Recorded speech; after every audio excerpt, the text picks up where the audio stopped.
नमस्कार, the Naveen Purohit show में आपका स्वागत है। मैं हूं आपके साथ नवीन पुरोहित और आज हमारे साथ चर्चा करने के लिए मौजूद हैं मध्य प्रदेश सरकार के पूर्व गृह मंत्री, भारतीय जनता पार्टी के वरिष्ठ नेता, भारतीय जनता पार्टी के संकट मोचक कहे जाने वाले एक अद्भुत व्यक्तित्व डॉक्टर नरोत्तम मिश्रा जी हमारे साथ हैं। नरोत्तम जी, आपका IND24 में बहुत बहुत स्वागत। बहुत बहुत धन्यवाद पुरोहित जी। जिस प्रकार से समय अपना परिवर्तन करता है, कभी धूप और कभी छाँव, यह परिवर्तन की धूप छाँव जगजीवन का शाश्वत क्रम है और जो सदा शिखर पर बना रहे ये मात्र बुद्धि का विभ्रम है। तो इस बार ऐसी परिस्थितियां बनी कि आप चुनाव नहीं जीत पाए। यह जो हार का, पराजय का आपने सामना किया, तो जो भारतीय जनता पार्टी का एक गीत है कि न हार में न जीत में किंचित नहीं भयभीत में, वाकई में चरितार्थ कर पा रहे हैं? अटल जी की पंक्तियां हैं जी। क्या हार में क्या जीत में किंचित नहीं भयभीत में, कर्म पथ पर जो मिला ये भी सही वो भी सही। जी।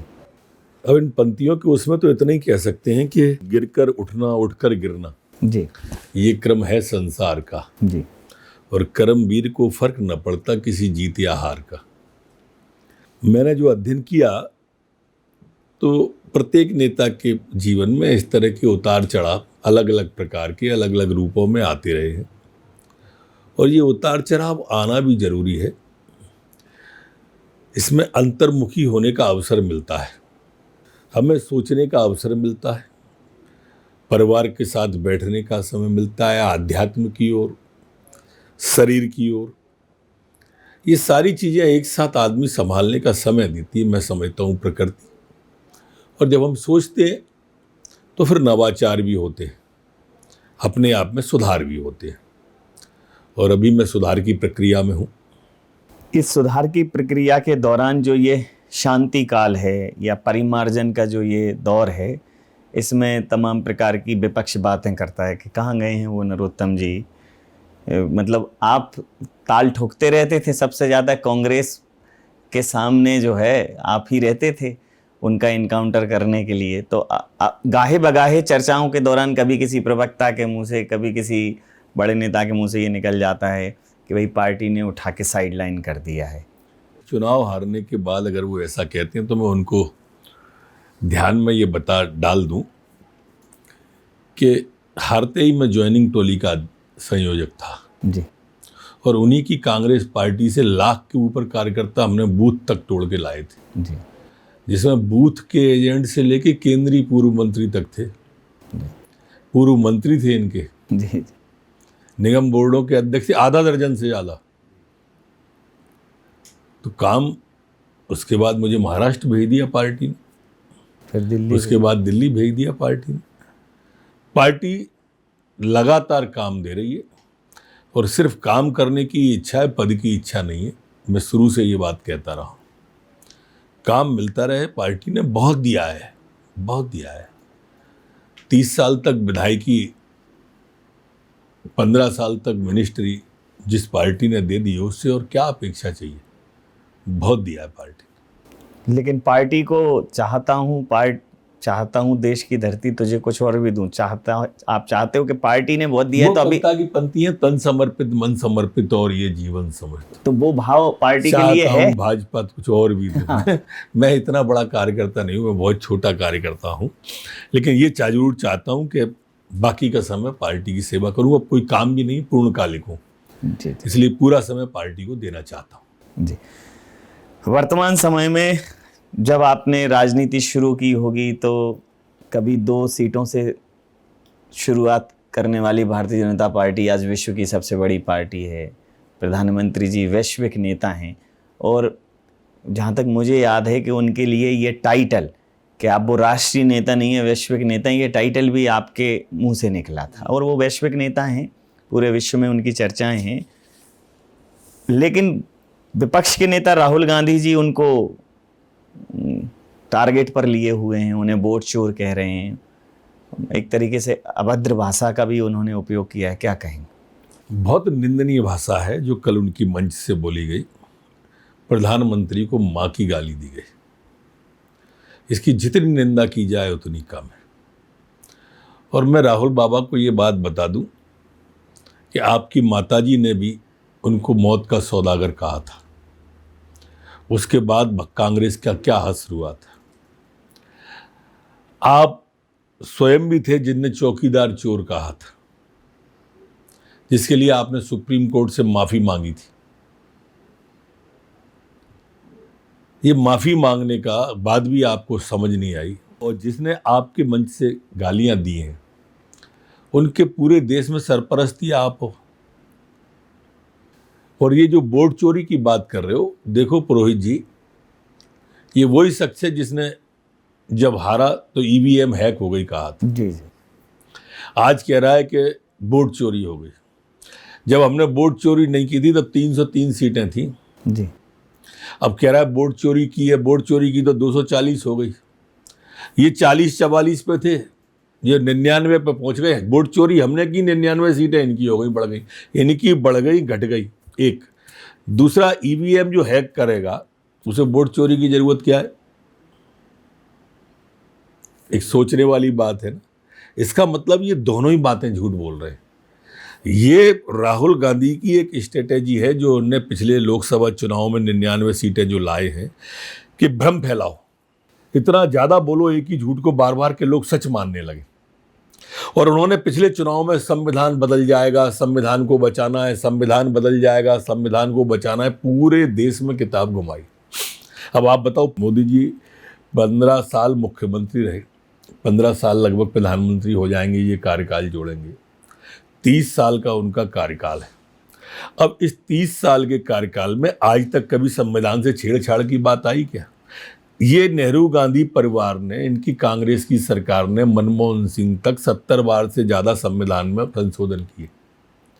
एक वर्ग की संतुष्टि के लिए वक्फ बोर्ड बनाया, वक्फ कानून लाया, अलीगढ़ मुस्लिम विद्यालय जैसे काम किए।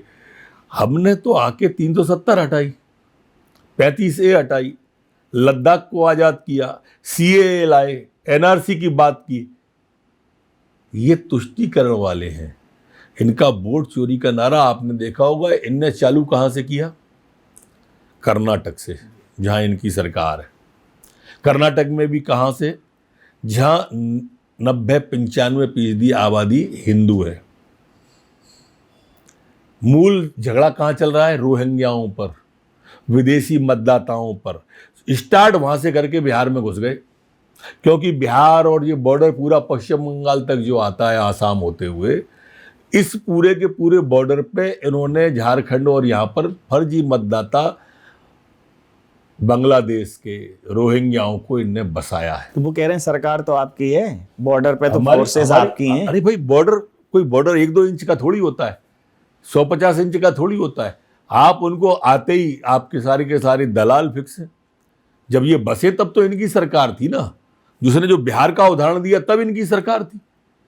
जो बिहार का उनने एग्जाम्पल दिया तब कांग्रेस की मिलीजुली सरकार थी, तेजस्वी की।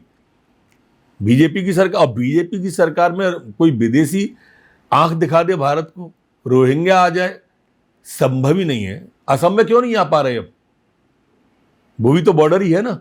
बांग्लादेश में ही क्यों आ रहे हैं? झारखंड में ही क्यों आ रहे हैं? बिहार में ही क्यों आ रहे हैं? ये इनकी सोची समझी राजनीति है उन वोटों पे आके, कि जिससे वो जो हो रहा है वो थम जाए। जिस प्रकार से अब आप देखें कि विपक्ष का एक बहुत ही अनोखा रूप देखने को मिलता है कि वो भारतीय जनता पार्टी और मोदी विरोध में पूरा विपक्ष है। इस मुद्दे पर सभी एकजुट हैं, लेकिन जब चुनाव आते हैं तो सब एक दूसरे के विरोध में भी लड़ते हैं। टीएमसी कांग्रेस के विरोध में होती है, समाजवादी कांग्रेस के विरोध में होती है, आम आदमी पार्टी बनस्पत कांग्रेस होती है। लेकिन मोदी विरोध में और भारतीय जनता पार्टी के विरोध में पूरा विपक्ष एक सुर में, वोट चोरी के उसमें भी पूरा विपक्ष एक सुर में दिखाई दिया। ये मतलब एक ऐसा, देखो, एक बात समझना चाहिए हम सबको, जो पूरा ईडी गठबंधन है और इनके नेता हैं, ये तो पहले एक बात ध्यान रख लो कि ये पूरा ईडी गठबंधन नहीं है, बच्चा बचाओ गठबंधन है। सोनिया जी को अपने बेटे की चिंता है, लालू जी को अपने बेटे की चिंता है, मुलायम जी को अखिलेश की चिंता है, फारूक अब्दुल्ला को, शेख अब्दुल्ला को उनकी फारूक अब्दुल्ला को उमर अब्दुल्ला की चिंता है, शरद पवार को अपने भतीजे की चिंता है, शिवसेना के प्रमुख को अपने बेटे की चिंता है, आदित्य की। तो ये बेटा बचाओ संगठन है एक। दूसरा, 300 लाख करोड़ की संपत्ति सिर्फ इन्हीं लोगों की है देश में, जो हिंदुस्तान का 10 साल का बजट है। अब ये कहां से आ गया? आप बताओ, मोदी जी के आने के बाद से चिदंबरम ने गमलों में गोभी क्यों नहीं उगाए? करोड़ों के गोभी गमले में टेरेस पे उगा दिए थे। क्यों? सोनिया जी की पेंटिंग करोड़ों में उसके बाद क्यों नहीं बिकी? आप बताओ, हरियाणा में भाजपा की सरकार आने के बाद रॉबर्ट वाड्रा ने वहां जमीन क्यों नहीं खरीदी? छोटी छोटी बातें। आप बताओ ना, सैफई महोत्सव अखिलेश यादव ने योगी जी के आने के बाद क्यों नहीं किया? भाई वो तो आपका महोत्सव था, आपका गांव था, करते कौन रोक रहा था? आप गमले में गोभी उगा सकती है करोड़ों के, तो कौन रोक सकता है? एक बार उगा के तो दिखाओ। भ्रष्टाचार की इंतहा है। अब इंतहा होगी तो चौकीदार चोर कहोगे, क्योंकि सबको मालूम है कि ये वो चौकीदार है जो जाग रहा है। सर्जिकल स्ट्राइक करी, रात में करी, एयर स्ट्राइक करी, रात में करी, ऑपरेशन सिंदूर किया, रात में किया, मतलब नोटबंदी भी रात में की। इसका मतलब चौकीदार जाग रहा है। तो ये सब बेचैन हो ही जाते हैं। चौकीदार सिर्फ जाग रहा है कि चौकीदार जगा भी रहा है देश को? आप तो कहते हैं हम देश को जागृत कर रहे हैं। भाई विश्व की तीसरी सबसे बड़ी अर्थव्यवस्था बन गई। एक बात आप सोचो, आप अपने बोर्ड के महत्व, जो जिस बोर्ड की ये बात करते हैं पुरोहित साहब, आपका बोर्ड अगर सही दिशा में गिरता है, आपका बोर्ड जब गांधी परिवार को गया, मनमोहन सिंह को गया, तो आतंकवादी दिल्ली तक आए, बंबई तक आए, ताज होटल तक आए, और जब मोदी को गया तो बॉर्डर पर मार दिए गए, घर में घुस के मारा पाकिस्तान को। आपका बोर्ड सही दिशा में जाता है तो एक वो प्रधानमंत्री 10 साल को गलत दिशा में जाए तो वो मिलता है, तो बोलते ही नहीं है 10 साल तक। और एक वो है जो दुश्मन की आंखों में आंखें डाल के मोदी जी बात करते हैं। वो ऑपरेशन सिंदूर पर जो है आपत्ति ले रहे हैं कि आप ऑपरेशन सिंदूर भावनात्मक रूप से उसका उपयोग कर रहे हैं। अकेले ऑपरेशन सिंदूर की बात नहीं है आदरणीय पुरोहित साहब। आप ये सोचिए कि जिसमें हिंदुस्तान का नाम हुआ उन पे आपत्ति आई इनकी। ये वो राहुल गांधी है जो विदेश में जाके देश की आलोचना करते हैं। हमने वैक्सीन विश्व के अंदर सबसे पहले बनाई। कोरोना किसी पार्टी का तो संकट नहीं था, वैश्विक संकट था। सबसे पहले वैक्सीन किसने बनाई? हिंदुस्तान ने। तो क्या कहा कि ये भाजपा की वैक्सीन है? मैंने तब भी कहा था राहुल जी से, अखिलेश जी से, कि ये भाजपा की वैक्सीन नहीं है। भाई साहब, ये वैक्सीन जब लगेगी तो 5 साल असर रहेगा उसका। असर है भी, उन पे देख रहे होगे आप जी। ये सेना पे सवाल उठा देती है। नहीं, राहुल गांधी लेकिन फील कर लिया उन्होंने, मतलब वो थोड़ा सा लुक एंड फील उनका वैसा हो गया कि प्रधानमंत्री बनने की चांसेस उनके अंदर, मतलब ऐसा लगता है कि वो बन सकते। देखिए, अभी यूक्रेन का प्रधानमंत्री ऐसे ही बन गया था, आपको मालूम होगा क्या स्थिति है यूक्रेन की। ऐसे बना दिया था यूक्रेन का प्रधानमंत्री। कभी विश्व के नक्शे पर था, हिंदुस्तान के बच्चे पढ़ने गए थे, मोदी जी ने बड़ी मुश्किल से निकाले थे। अपना देश बहुत समझदार देश है, ये ऐसी गलती कभी नहीं करेंगे। धोखा हो सकता है, संविधान की आड़ में एक बार कर लिया होगा, पर काट की आड़ी एक ही बार चढ़ती है। वो कह रहे हैं बार विदेश नीति का फेल्यूर है। जबकि मोदी जी ने संबोधन किया तो उन्होंने कहा कि देश के मछुआरों का, कृषकों, किसान भाइयों के हितों से कोई समझौता नहीं करेंगे, भले ही कोई भी अंतर्राष्ट्रीय दबाव हो। आज चीन जो है, आज जापान में प्रधानमंत्री का स्वागत हो रहा है, चाइना भी भारत की तरफ झुकाव रख रहा है। तो ये भारतीय जनता पार्टी के इस मूव को या मोदी जी के इस मूवमेंट को उल्टे बांस बरेली बता रही है कांग्रेस। देखो, इसलिए बता रहे हैं, आप थोड़ा पीछे जाना पड़ेगा इसके लिए, विदेश नीति पे जाना पड़ेगा। जी जी। पाकिस्तान जैसी चीन की तरफ को गया जी, अमेरिका ने उसके अंदर गृह युद्ध के हालात पैदा कर दिए। बोर्ड चोरी का विषय वहां भी उठ गया जी। और इमरान खान आज जेल में गृह युद्ध की स्थिति के कारण से तख्ता पलट हो गया जी। बांग्लादेश हिंदुस्तान की तरफ आया तो अमेरिका ने बांग्लादेश के अंदर भी गृह युद्ध के हालात पैदा कर दिए। आज बांग्लादेश झुलस रहा है। शेख हसीना भारत में पनाह लिए हुए हैं, बाकी प्रधानमंत्री भारत में पनाह लिए हुए हैं। क्यों हालात ऐसे होते हैं? और आज जब जैसे ही टैरिफ की बात आई, जैसे ही अमेरिका से टकराव की बात आई, हमारे यहाँ वोट चोरी का मुद्दा आ गया। ये विदेशियों के हाथ में खेलने का षड्यंत्र नहीं है। हमारे पड़ोसी देशों की स्थिति देखो आप ऐसे करके, और जैसे ही आप ये देखोगे यूरोपियन देश के कुछ देशों पर नजर मारोगे तो आपको लगेगा कहीं ना कहीं कुछ ना कुछ तो है। तो ये इस तरह का जो चालबाजी है, देश की जनता, अब देखो सोशल मीडिया का युग है, ट्विटर का युग है, फेसबुक का युग है, मोबाइल का युग है, व्हाट्सएप का युग है। अब हर बात व्यक्ति तक जाती है और व्यक्ति के जेहन में पेवस्त भी होती है। झूठ अब ज्यादा दिन नहीं टिक सकता। नहीं तो जो आपको क्या लग रहा है कि राहुल गांधी वो वोट के मामले में झूठ बोल रहे हैं, शिगुफा है ये उनका? 1000%, मैं 100% की बात नहीं कर रहा। अगर उन पे कोई चीज है जी, तो चुनाव आयोग सार्वजनिक रूप से उनसे एफिडेविट मांग चुका, क्यों नहीं दिया? मैंने जिस दिन ये उन्होंने कहा था उसी दिन कहा था कि ये एफिडेविट नहीं देंगे, उसी दिन मैंने कहा तो था। आपने किस आधार पर किया था? आपके इसीलिए कि इनका ये राजनीति संसदीय कार्य अनुभव के आधार पर? नहीं, राजनीति मैं शुरू से देख रहा हूं ना इनका, ये झूठ पर आधारित राजनीति है। हमेशा देश तोड़ने वाली ताकतों के साथ ही मिल जाते हैं। इसलिए मैं जेएनयू का वो भारत तेरे टुकड़े होंगे कि मैं हर जगह उदाहरण देता हूं। ये उसका एक अंग है, एक पार्ट है। माँ इटालियन है, उस संस्कृति से आती हैं, ईरान समर्थक हो गई, बहन गाजा समर्थक हो जाती हैं, और आप राहुल जी चीन समर्थक हो जाते हैं। भाई क्यों? भारत समर्थक क्यों नहीं?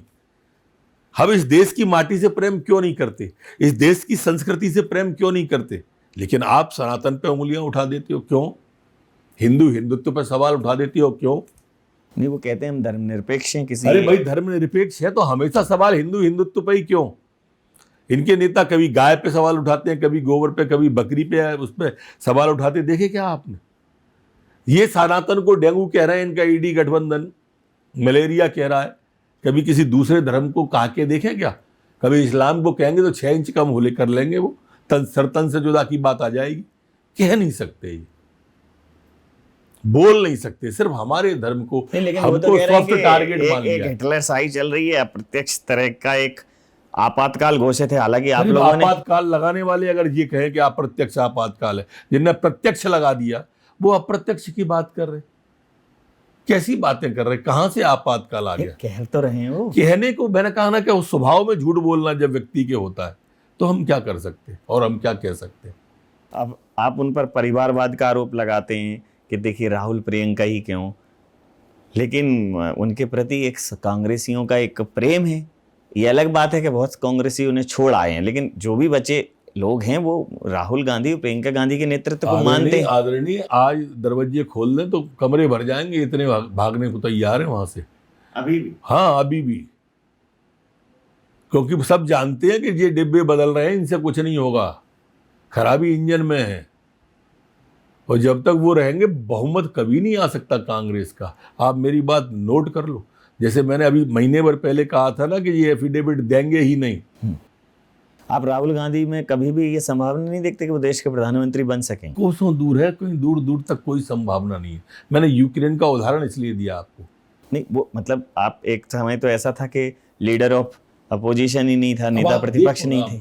लीडर ऑफ अपोजिशन मान लो आ गई, सौभाग्य से सीटें ज्यादा जी, तो आप देखिए ना उसके पहले की स्थिति क्या थी। संसद में कोई सो जाए या संसद में कोई आंख मारे या कोई प्रधानमंत्री के गले पड़ जाए, ये संसद के अंदर का नजारा था। संसद के बाहर आए तो उत्तर प्रदेश में खाट पर सवा हो रही है। अरे भाई, खाट सोने के लिए होती है, संसद भाषण के लिए होती है। तू खाट पर भाषण दे रहा है, संसद में सो रहा है, ये क्या उल्टा भाषण, उल्टा क्या तरीका है?